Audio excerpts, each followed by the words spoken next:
हमारा, हम खुश नसीब कितने, प्रभु का मिला सहारा। ओम शांति। ईश्वरीय सेवा का महत्व भक्ति में भी है तो ज्ञान में भी है, क्योंकि सेवा से ही आत्मा को सर्व ईश्वरीय खजानों रूपी मेवा मिलता है। परंतु सेवा कोई भी हो, उससे पूर्व जरूरी है सेवा भावना, सेवाधारी की स्थिति।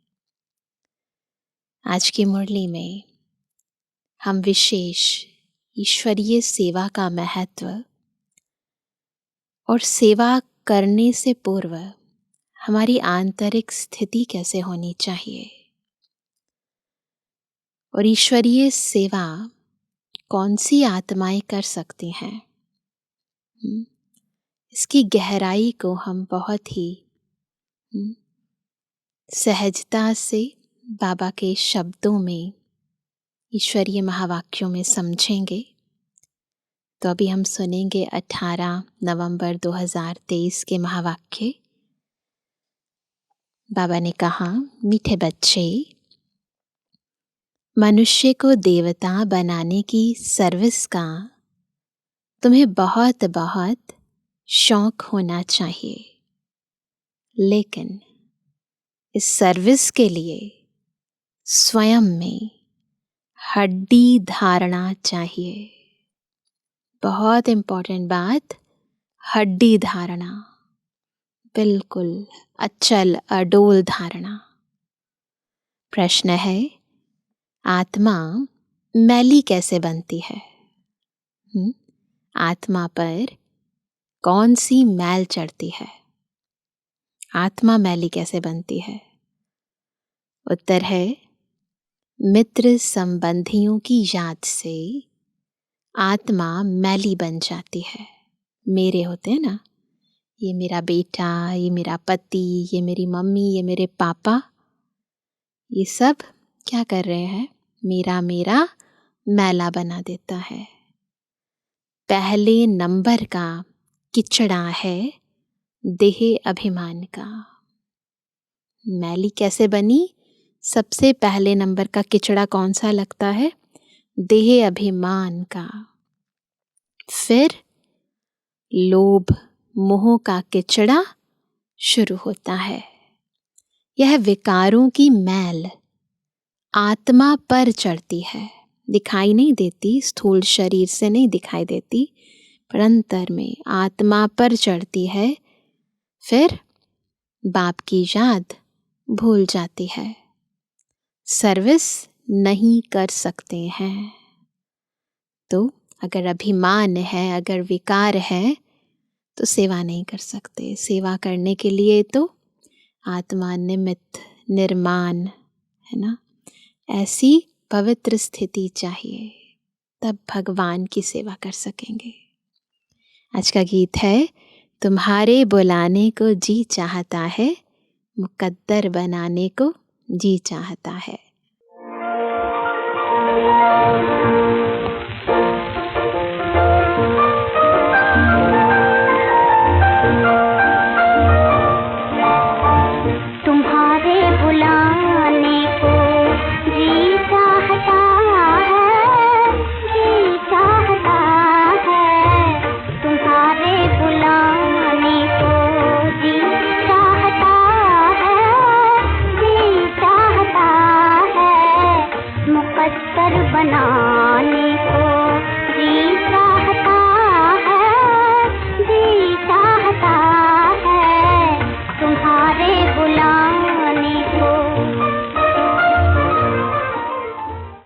ओम शांति।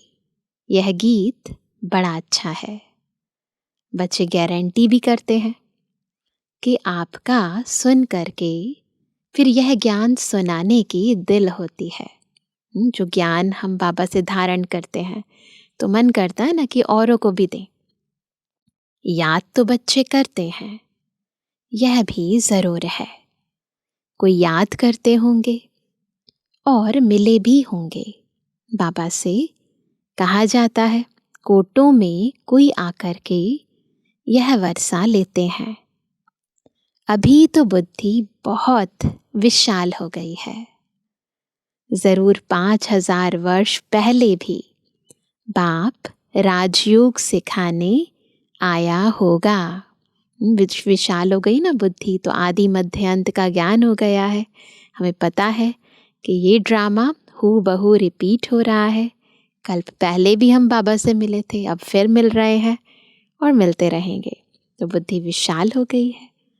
तो अब कहते हैं, पहले पहले तो यह समझाना है कि नॉलेज किसने सुनाई थी। ये बहुत इम्पोर्टेंट पॉइंट है, क्योंकि यही बड़ी भूल है। ये जो गीता ज्ञान है, ये किसने सुनाया, ये इम्पोर्टेंट पॉइंट है। बाप ने समझाया है, सर्वशास्त्रमयी शिरोमणि गीता है भारतवासियों का शास्त्र। सिर्फ मनुष्य यह भूल गए हैं, सर्वशास्त्रमयी गीता किसने गाई। शास्त्र तो मशहूर है, परंतु किसने गाया ये नहीं पता, और उससे कौन सा धर्म स्थापन हुआ। धर्मशास्त्र है तो धर्म की स्थापना हुई थी, तो कौन सा धर्म स्थापन हुआ। बाकी गाते ज़रूर हैं। क्या गाते हैं? हे भगवान आप आओ। भगवान तो ज़रूर आते ही हैं, नई पावन दुनिया की रचना रचने। दुनिया का ही तो फादर है ना। भक्त गाते भी हैं, आप आओ तो सुख मिले या शांति मिले। सुख और शांति दो चीज़ें हैं। सतयुग में ज़रूर सुख भी है, बाकी सब आत्माएं शांति देश में है। यह परिचय देना पड़े। नई दुनिया में नया भारत राम राज्य था, उसमें सुख है, तब तो राम राज्य की महिमा है। सुख मिला है, हमने वो अनुभव किया है, तभी तो राम राज्य की महिमा है। उसको राम राज्य कहते हैं। वो राम नहीं त्रेता वाले, परंतु उसे भगवान का राज्य शिवालय कहते हैं। तो इनको रावण राज्य कहना पड़े, क्योंकि यहाँ दुख है कंट्रास्ट में, वहाँ सुख है।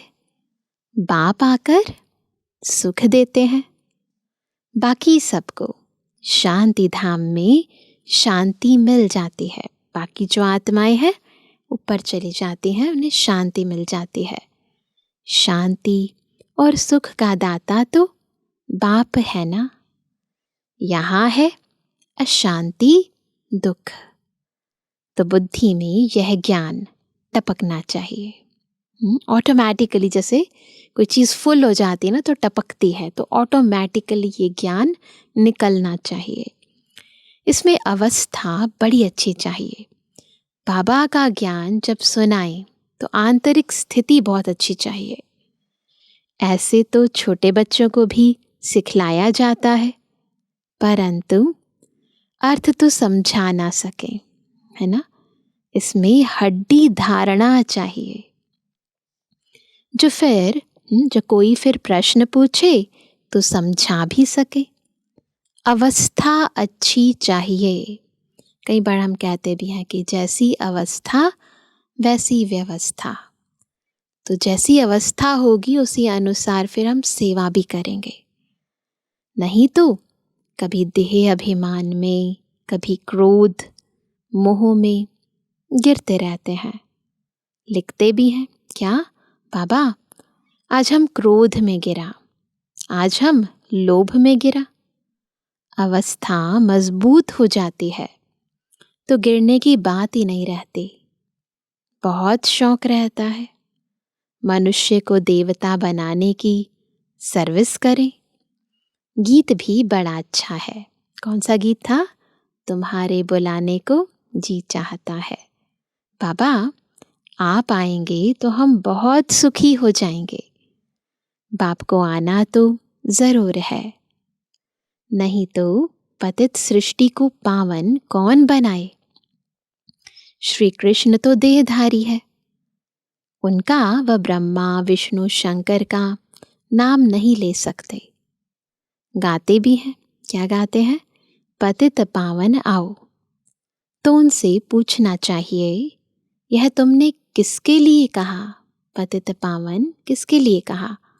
पतित पावन कौन है और वह कब आएगा?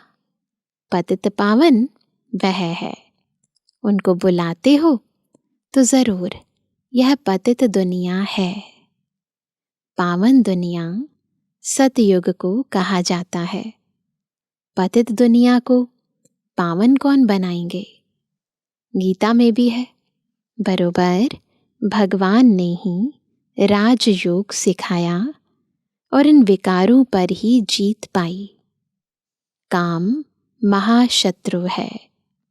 पूछना पड़ता है कि यह किसने कहा कि मैं राजयोग सिखाता हूँ? पूछना पड़ता है, जो श्रीमद् भगवद गीता में लिखा है, ये किसने कहा? काम महाशत्रु है। यह किसने कहा कि मैं सर्वव्यापी हूँ? किस शास्त्र में लिखा हुआ है? किसके लिए कहा जाता है पतित पावन? तो ये एक तरह से ज्ञान को अन्य आत्माओं को सुनाने की बाबा विधि बता रहे हैं कि प्रश्न पूछकर फिर उन्हें उत्तर समझाओ। क्या पतित पावनी गंगा है या और कोई है? गांधी जी भी कहते थे, पतित पावन आओ। गंगा तो हमेशा है ही, वो तो है ही, फिर उसे बुला क्यों रहे हैं? पतित पावन आओ, गंगा तो है ही। तो बाबा कहते हैं वह कोई नई नहीं है। गंगा को तो अविनाशी कहेंगे। बाकी सिर्फ तमोगुणी तत्व बन जाते हैं तो उनमें चंचलता आ जाती है। कलयुग के अंत तक सतयुग में भी थी, अभी भी है गंगा, परंतु बाबा कहते हैं पर अंतर क्या होता है कि तत्व तमोगुणी बन जाते हैं तो चंचलता आ जाती है, तो उनसे बाढ़ आती है ना, बाढ़ कर देते हैं, अपना रास्ता छोड़ देते हैं। सतयुग में तो बड़ा रेगुलर सब चलता है। सतयुग में सब चीज़ें बिल्कुल एक्यूरेट होती हैं, परफेक्ट होते हैं। यहाँ पर ये सब होता है क्योंकि तत्व आत्मा सब तमो प्रधान बन गए हैं। तो वह कहते हैं कि कम जास्ती बारिश आदि नहीं पड़ सकती। सतयुग में ऐसा नहीं हो सकता। वहाँ दुख की बात नहीं, होने की तो बात छोड़ो, परंतु उसकी बात ही नहीं, जिक्र ही नहीं है। तो बुद्धि में यह रहना चाहिए कि पतित पावन हमारा बाबा ही है। तत्व कोई पतित पावन नहीं है, गंगा कोई पतित पावन नहीं है। पतित पावन को जब याद करते हैं तो कहते हैं, हे भगवान, हे बाबा। यह किसने कहा? हे भगवान, हे बाबा किसने कहा? आत्मा ने। तुम जानते हो पतित पावन शिव बाबा आया हुआ है। देखो बाबा कितना सहज रीति कैसे अन्य आत्माओं को ज्ञान दे वो विधि बता रहे हैं। निराकार अक्षर जरूर डालना है, जब समझाए ना तो क्लियर करना है, निराकार परमात्मा। नहीं तो साकार को मान लेते हैं। आत्मा पतित बनी हुई है, यह कह नहीं सकते कि सब ईश्वर है। अहम ब्रह्मास्मि या शिवोहम कहना बात एक ही है, लेकिन रचना का मालिक तो एक ही रचता है। भल मनुष्य और कोई लंबा चौड़ा अर्थ करेंगे, हमारी बात तो है ही सेकंड की। सेकंड में बाप का वर्षा मिलता है। बाप का वर्षा है स्वर्ग की राजाई, बस एक सेकंड की बात है। सेकंड में आत्मा ने अपने पिता को पहचाना और स्वर्ग की राजाई मिल जाती है, उनको जीवन मुक्ति कहा जाता है। यह है जीवन बंध। इस दुनिया में जीवन है, परंतु आत्मा विभिन्न प्रकार के विकारों के, दुखों के बंधनों में जकड़ी हुई है। वहाँ भी जीवन है, परंतु आत्मा सब विकारों से मुक्त है, स्वतंत्र है। समझाना चाहिए, बरोबर जब आप आएंगे तो ज़रूर हमको स्वर्ग का, मुक्ति, जीवन मुक्ति का वर्षा देंगे। तभी लिखते हैं क्या, मुक्ति जीवन मुक्ति दाता एक है। यह भी समझाना पड़े। सतयुग में है ही एक आदि सनातन देवी देवता धर्म। वहाँ दुख का नाम नहीं, नाम भी नहीं है। दुख क्या होता है? वह है ही सुख धाम। सूर्यवंशी राज्य चलता है। फिर त्रेता में है चंद्रवंशी राज्य। फिर द्वापर में ही इस्लामी बौद्धि आएंगे। सारा पाठ नूंधा हुआ है, फिक्स्ड है ड्रामा में। एक बिंदी जैसी आत्मा में और परमात्मा में कितना पाठ नूंधा हुआ है। शिव के चित्र में भी यह लिखना पड़ता है कि मैं ज्योतिर्लिंगम, जितना बड़ा नहीं हूँ, जितना बड़ा वो ज्योतिर्लिंगम दिखाते हैं इतना बड़ा नहीं हूँ, मैं तो स्टार मिसल हूँ। आत्मा भी स्टार है। गाते भी हैं। इस पर क्या गायन है? भ्रुकुटी के बीच में चमकता है अजब सितारा। तो वह आत्मा ही ठहरी। भ्रुकुटी के बीच में कौन सा सितारा है? आत्मा। मैं भी परम पिता, परम आत्मा हूँ, परंतु मैं सुप्रीम, पतित पावन हूँ। मेरे गुण अलग हैं, तो गुण भी सब लिखने पड़े। एक तरफ शिव की महिमा, दूसरे तरफ श्री कृष्ण की महिमा। अपोजिट बातें हैं। अक्षर अच्छी रीति लिखना पड़े, जो मनुष्य अच्छी रीति से पढ़कर समझ सकें। स्वर्ग और नर्क, सुख और दुख, चाहे श्री कृष्ण का दिन और रात कहो, चाहे ब्रह्मा का कहो, सुख और दुख कैसे चलता यह तो तुम जानते हो, है ना। सूर्यवंशी है 16 कला, चंद्रवंशी है, सभी चक्र घुमाएंगे बुद्धि में, चंद्रवंशी है 14 कला। वह संपूर्ण सतु प्रधान सूर्यवंशी, फिर वह सतु, सूर्यवंशी ही फिर चंद्रवंशी बन जाते हैं। सूर्यवंशी फिर त्रेता में आएंगे तो जरूर चंद्रवंशी कुल में जन्म लेंगे। भल राजाई पद लेते हैं। चंद्रवंशी में भी राजाई पद लेते हैं। यह बातें बुद्धि में अच्छी रीति बैठानी चाहिए। जो जितना याद में रहेगा, देही अभिमानी होगा, तो धारणा होगी। धारणा का आधार किस पर है? नंबर 1 याद, देही अभिमानी स्थिति। वह सर्विस भी अच्छी करेंगे। स्पष्ट कर किसको सुनाएंगे? हम ऐसे बैठते हैं, ऐसे धारणा करते हैं, ऐसे समझाते हैं, है ना। ऐसे ऐसे विचार सागर मंथन करते हैं औरों को समझाने के लिए। सारा समय क्या होना चाहिए? विचार सागर मंथन चलता रहेगा। जिनमें ज्ञान नहीं उनकी बात तो अलग है। बुद्धि में ज्ञान होना चाहिए और उसी का मनन मंथन चलता रहना चाहिए। धारणा नहीं होगी। धारणा होती है तो सर्विस करनी पड़े। अभी तो सर्विस बहुत बढ़ती जाती है, दिन प्रतिदिन महिमा बढ़ती जाएगी। फिर तुम्हारी प्रदर्शनी में भी कितने आएंगे, कितने चित्र बनाने पड़ेंगे, बहुत बड़ा मंडप बनाना पड़े। यूं तो इसमें समझाने के लिए एकांत चाहिए। हमारे मुख्य चित्र हैं ही, कौन से चित्र हैं? झाड़, गोला और यह लक्ष्मी नारायण का चित्र।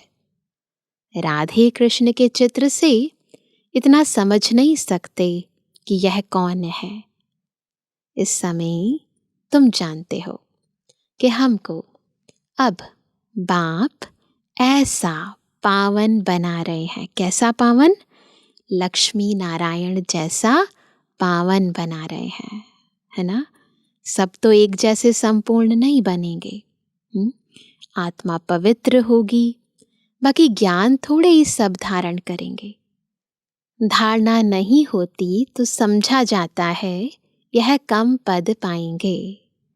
तो धारणा के आधार पर ही पद निर्धारित होते हैं। अभी तुम्हारी बुद्धि कितनी तीक्ष्ण हो गई है। नंबरवार तो हर क्लास में होते ही हैं, कोई तीखे, कोई ढीले, यह भी नंबरवार है। तो यहाँ भी नंबरवार है, हर स्कूल में ऐसे होता है। अगर कोई अच्छे आदमी को 3rd ग्रेड समझाने वाले मिल जाएं, तो वह समझेंगे यहाँ तो कुछ है ही नहीं। कोई पढ़ा लिखा होता है तो उसको समझाने वाला भी, उसको ज्ञान सुनाने वाला भी फिर अच्छा होना चाहिए, समझदार होना चाहिए। तो बाबा कहते हैं कि अगर कोई अच्छे आदमी को 3rd ग्रेड समझाने वाले मिल जाएं तो वह समझेंगे यहाँ तो कुछ है ही नहीं। इसलिए पुरुषार्थ किया जाता है कि अच्छे आदमी को समझाने वाला भी अच्छा दिया जाए। सब तो एक जैसे पास नहीं होंगे। बाबा के पास तो लिमिट है, सीट्स की भी लिमिट है। कल्प कल्प इस पढ़ाई की भी रिजल्ट निकलती है, उस पढ़ाई की भी रिजल्ट निकलती है, और इस पढ़ाई की भी हर कल्प रिजल्ट निकलती है। मुख्य 8 पास होते हैं, फिर 100, फिर है 16,000, फिर प्रजा। उनमें भी साहूकार, गरीब सब होते हैं, है ना। समझा जाता है इस समय यह किस पुरुषार्थ में है। चेहरे से, चलन से, कर्मों से, सेवा से समझ जाते हैं किस पद को पाने लायक है। टीचर को पता तो पड़ता है, टीचर्स में भी नंबरवार होते हैं। कोई टीचर अच्छा है तो सब खुश हो जाते हैं कि यह पढ़ाते भी अच्छा है, प्यार भी अच्छा करते हैं। छोटे सेंटर को बड़ा तो कोई बड़ा टीचर ही बनाएगा ना। अगर छोटे सेंटर को बड़ा बनाना है तो टीचर भी बड़ा होना चाहिए। कितना बुद्धि से काम लेना पड़ता है। ज्ञान मार्ग में अति मीठा बनना है ना। बाबा आजकल कई दिनों से मुरली में हमें कह रहे हैं क्या बनना है? मीठा बनना है। मीठे बाप के बच्चे मीठे होने चाहिए, कड़वाहट बिल्कुल नहीं। स्वीट तब बनेंगे, क्या बने, कैसे बनेंगे स्वीट? जब मीठे बाप के साथ पूरा योग होगा तो धारणा भी होगी। जब बाबा के साथ, बाबा कौन है? अति मीठा, स्वीटेस्ट। तो बाबा के साथ यदि हमारा कनेक्शन होगा, योग होगा, तो बाबा की मिठास हमारे भीतर भी धारण होती जाएगी, है ना। ऐसे मीठे बाबा से बहुतों का योग नहीं है। बाबा कंप्लेंट कर रहे हैं, समझते ही नहीं। गृहस्थ व्यवहार में रहते बाप से पूरा योग लगाना है। रहना गृहस्थ व्यवहार में है और योग पूरा बाबा के साथ। माया के तूफान तो आएंगे ही, ये तो होगा। कहीं भी रहेंगे ना तो माया के तूफान तो आएंगे, चाहे घर में है, ऑफिस में है, चाहे सेंटर पे है।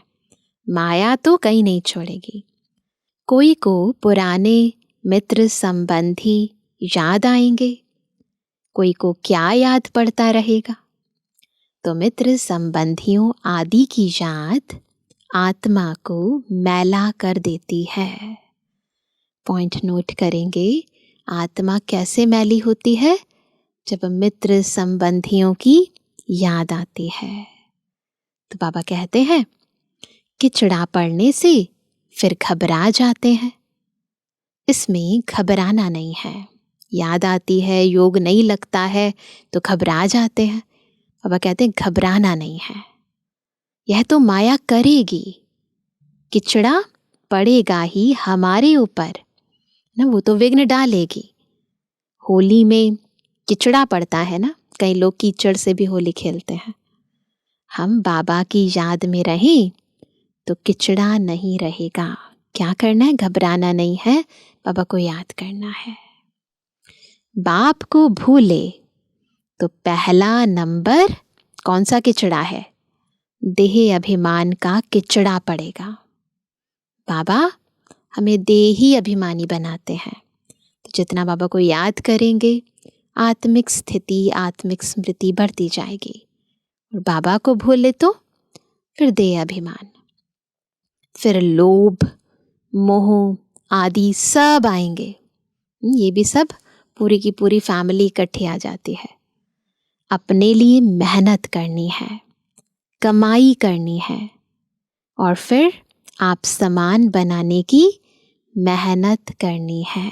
पहले खुद धारणा करनी है, खुद मजबूत बनना है, फिर औरों को भी बनाना है। सेंटर्स पर सर्विस अच्छी होती है। यहाँ आते हैं तो कहते हैं हम जाकर प्रबंध करेंगे, सेंटर खोलेंगे, यहाँ से गए खलास। बाबा कहते हैं यहाँ पर आते हैं तो फिर बहुत उमंग आता है, उत्साह होता है, वहाँ जाते हैं फिर खलास। बाबा खुद भी कह देते हैं तुम यह सब बातें भूल जाएंगे। कई बारी बाबा साकार में, अव्यक्त वाणियों में भी कहते हैं कि ऐसा ना हो कि ट्रेन में बैठो और फिर भूल जाओ। यहाँ तो भट्ठी में रहना पड़े जब तक समझाने लायक हो जाए। शिव बाबा का तो सबसे मीठा कनेक्शन है ना। समझ सकते हैं किस प्रकार की सर्विस करते हैं। स्थूल सर्विस का इजाफा मिलता अवश्य है। कोई भी सेवा करते हैं तो उसका फल तो मिलता है। बहुत हड्डी सर्विस करते हैं, परंतु सब्जेक्ट तो है ना। कौन सी सेवा करते हैं उसके आधार पर फिर मार्क्स होती है। उस पढ़ाई में भी सब्जेक्ट होते हैं। तो इस रूहानी पढ़ाई के भी सब्जेक्ट हैं। सबको पता है ना इस पढ़ाई के कौन कौन से सब्जेक्ट हैं? ज्ञान, योग, धारणा, सेवा। और इसमें भी बाबा कहते हैं पहले नंबर की सब्जेक्ट है कौन सी? याद। पीछे पढ़ाई, ज्ञान है सेकंड नंबर की सब्जेक्ट, पहली नंबर की सब्जेक्ट है याद। बाकी सब है गुप्त। धारणा भी गुप्त, सेवा का फल भी बहुत गुप्त है। इस ड्रामा को भी समझना पड़ता है। यह भी कोई को पता नहीं है कि 1250 वर्ष हर एक युग में है। सतयुग कितना समय था? अच्छा, वहाँ कौन सा धर्म था? सबसे जास्ती जन्म यहाँ किसके होने चाहिए? बौद्धि, इस्लामी आदि इतने जन्म थोड़े ही लेंगे। किसकी बुद्धि में यह बातें नहीं है। दुनिया में किसी की बुद्धि में ये सब बातें नहीं हैं। शास्त्रवादियों से पूछना चाहिए कि तुम भगवानुवाच किसको कहते हो? बाबा आज सेवा की विभिन्न विधियां बता रहे हैं, है ना। सर्वशास्त्रमयी शिरोमणि तो गीता है।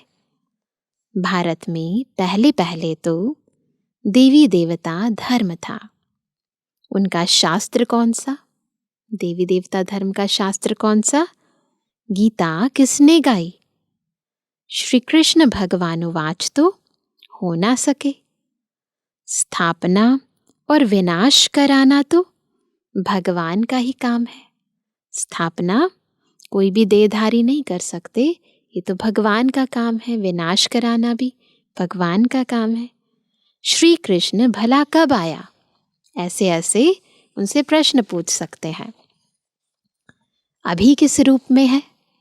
शिव बाबा के ऑपोजिट श्री कृष्ण की महिमा जरूर लिखनी पड़ेगी, कंट्रास्ट बताना है। शिव है गीता का भगवान, उनसे श्री कृष्ण को पद मिला।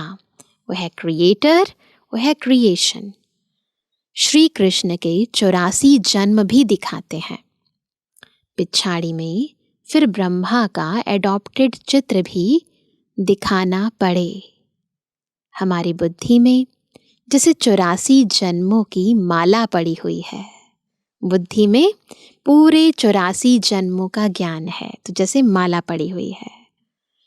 लक्ष्मी नारायण के भी 84 जन्म जरूर दिखाने पड़े। रात को विचार सागर मंथन कर और ख्याल चलाना पड़ता है। सेकंड में जीवन मुक्ति मिलती है। इसके लिए हम क्या लिखें, ऐसे बुद्धि चलनी चाहिए। किसको क्या समझाना है और समझाएं, कैसे समझाएं, है ना। तो बाबा चाहते हैं कि हमारी सारा दिन बुद्धि चलती रहे। तो बाबा कहते हैं जीवन मुक्ति माना स्वर्ग में जाना। सो तो जब बाप स्वर्ग का रचयिता आए, उनके बच्चे बने, तब स्वर्ग के मालिक बने। ऐसे ऐसे बाबा की बुद्धि चलती है। तो बाबा कहते हैं सतयुग है पुण्य आत्माओं की दुनिया, यह कलयुग है पाप आत्माओं की दुनिया। वह है निर्विकारी दुनिया। सतयुग निर्विकारी दुनिया, वहां माया रावण का राज्य ही नहीं है। भल वहां यह सारा ज्ञान नहीं रहता, लेकिन हम आत्मा हैं। यह शरीर बूढ़ा हुआ, इसको अब छोड़ना है। यह तो ख्यालात रहते हैं ना, परमात्मा का ज्ञान नहीं है, परंतु मैं आत्मा हूँ, ये तो ज्ञान है ना। तो इस हिसाब से ख्यालात चलते हैं। यहाँ तो आत्मा का भी ज्ञान कोई में नहीं है। पता है हम आत्मा है, परंतु आत्मिक स्थिति नहीं है, ज्ञान की धारणा नहीं है। बाप से जीवन मुक्ति का वर्षा मिलता है, तो याद भी उनको करना चाहिए ना। जो देते हैं जीवन मुक्ति, फिर याद भी तो उनको करना चाहिए। बाप फरमान करते हैं। कौन सा है बाबा का फरमान? मन मना भव। गीता में यह किसने कहा कि मन मना भव? मुझे याद करो और विष्णुपुरी को याद करो। यह कौन कह सकता है? कौन कह सकता है? श्री कृष्ण को तो पतित पावन कह ना सकें। 84 जन्मों का राज भी कोई थोड़े ही जानते हैं, तो तुम्हें सबको समझाना चाहिए। तुम इन बातों को समझकर अपना और सबका कल्याण करो, तो तुम्हारा मान बहुत होगा। निडर हो, जहां तहां फिरते रहो। तुम हो बहुत गुप्त। भल ड्रेस बदल कर सर्विस करो, चित्र सदैव पास में हो। अच्छा, मीठे मीठे सर्विस से एबल आज्ञाकारी बच्चों पर माता पिता बाप दादा का याद करो। Good morning. हम रूहानी बच्चों की रूहानी बाप दादा को गुड मॉर्निंग, नमस्ते नमस्ते नमस्ते। धारणा के लिए मुख्य सार। पहला, मीठे बाप से पूरा योग लगाकर अति मीठा और देही अभिमानी बनना है। विचार सागर मंथन कर पहले स्वयं धारणा करनी है, फिर दूसरों को समझाना है। दूसरा, अपनी अवस्था मजबूत बनानी है, निडर बनना है, मनुष्य को देवता बनाने की सर्विस का शौक रखना है। आज का वरदान है, सदा खुशी की खुराक खाने और खिलाने वाले, खुशहाल खुश नसीब भव। कैसे बनेंगे खुशहाल खुश नसीब? जब खुशी की खुराक खाएंगे भी और खिलाएंगे भी। आप बच्चों के पास सच्चा अविनाशी धन है। कौन सा धन है? ज्ञान धन। इसलिए सबसे साहूकार कौन है? आप हो। चाहे सूखी रोटी भी खाते हो, लेकिन खुशी की खुराक उस सूखी रोटी में भरी हुई है। रोटी में क्या भरा हुआ है? खुशी की खुराक, है ना? उसके आगे कोई खुराक नहीं। खुराक से क्या होता है? ताकत मिलती है। खुशी खुशी से कुछ भी खाएंगे ना, ताकत मिलेगी आत्मा को भी और शरीर को भी। सबसे अच्छी खुराक खाने वाले, सुख की रोटी खाने वाले आप हो। इसलिए सदा खुशहाल हो। हाल कैसा है? खुशहाल। तो ऐसे खुशहाल रहो जो और भी देखकर खुशहाल हो जाएं। तब कहेंगे खुश नसीब आत्माएं, है ना? स्लोगन है, नॉलेजफुल वह है जिसका एक भी संकल्प व बोल व्यर्थ ना जाए। नॉलेजफुल की डेफिनेशन क्या है? कोई भी शक्ति, संकल्प, बोल, कर्म व्यर्थ ना जाए, है ना? तो आज सभी विशेष क्या होमवर्क करेंगे?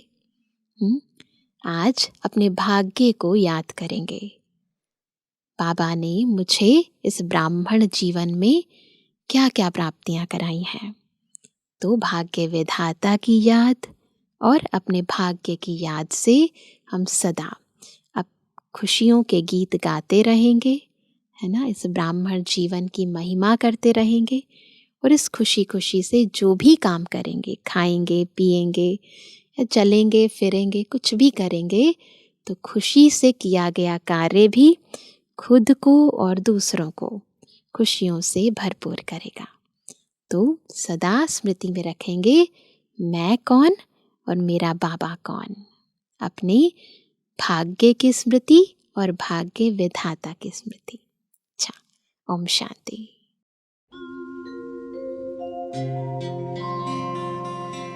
बहुत दिनों से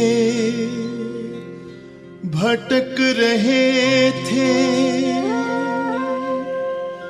हम एक भूल भुलैया में, वो दिन बीते अब बैठे हैं हम एक ठंडी छैया में, हम एक ठंडी छैया में।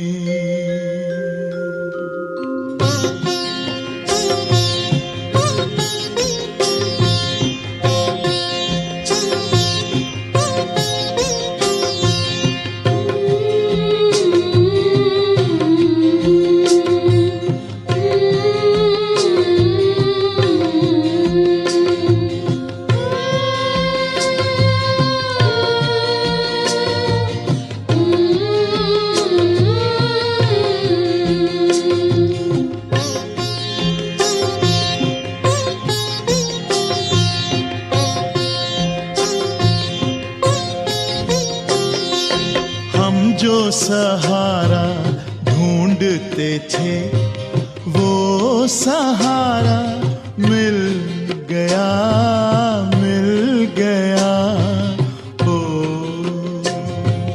हम जो सहारा ढूंढते थे वो सहारा मिल गया, मिल गया।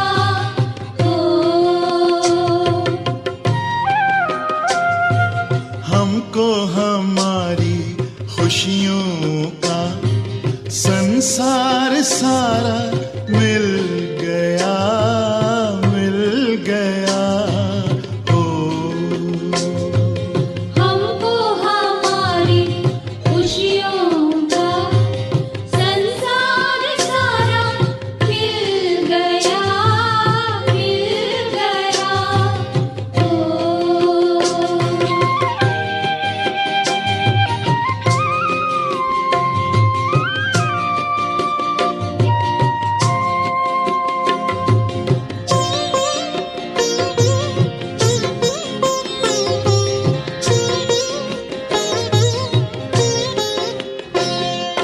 जग में हमारे वास्ते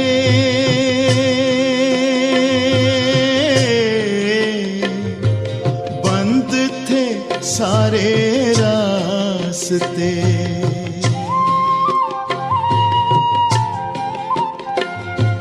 जग में हमारे वास्ते बंद थे सारे रास्ते। हमको हमारे बंधन से अब छुटकारा मिल गया, मिल गया। हो हमको हमारे बंधन से अब छुटकारा मिल गया, मिल गया। ओ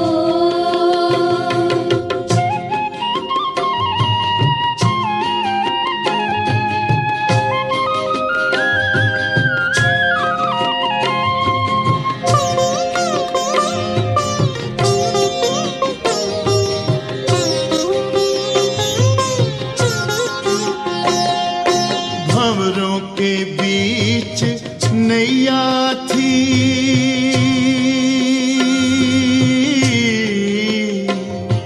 नैया बिन खिवैया थी।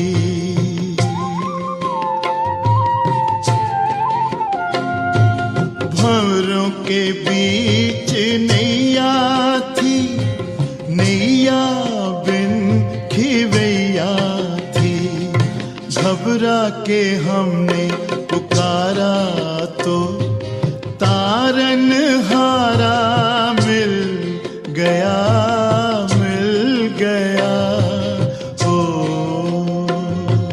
घबरा के हमने पुकारा तो तारनहारा मिल गया, मिल गया।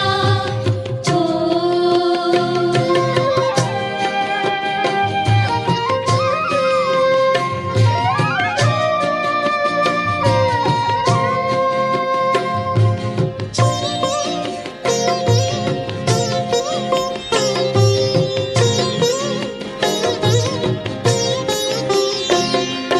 फिरते थे हम यहाँ वहाँ, हो उलझन में थे कि जाएं कहाँ।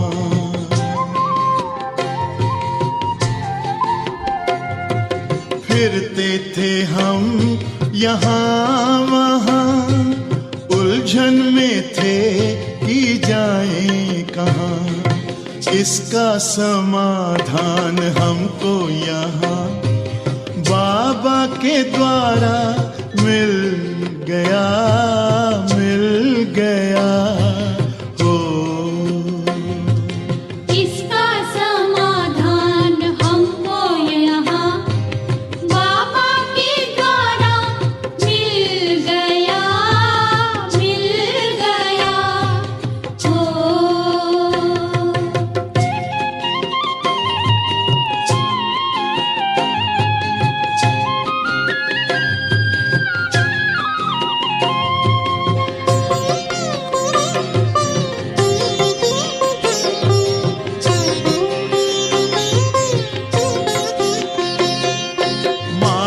से अब हम दूर हुए,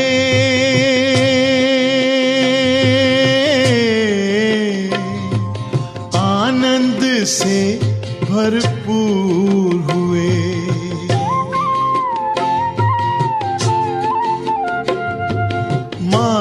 से अब हम दूर हुए, आनंद से भरपूर हुए। हमने जो चैन खोया था वो दोबारा मिल गया, मिल गया। हो हमने जो चैन खोया था वो दोबारा मिल गया, मिल गया। हम जो सहारा ढूंढते थे वो सहारा मिल गया, मिल गया। हो हम जो सहारा ढूंढते थे वो सहारा मिल गया, मिल गया। हमको हमारी खुशियों का संसार सारा मिल गया,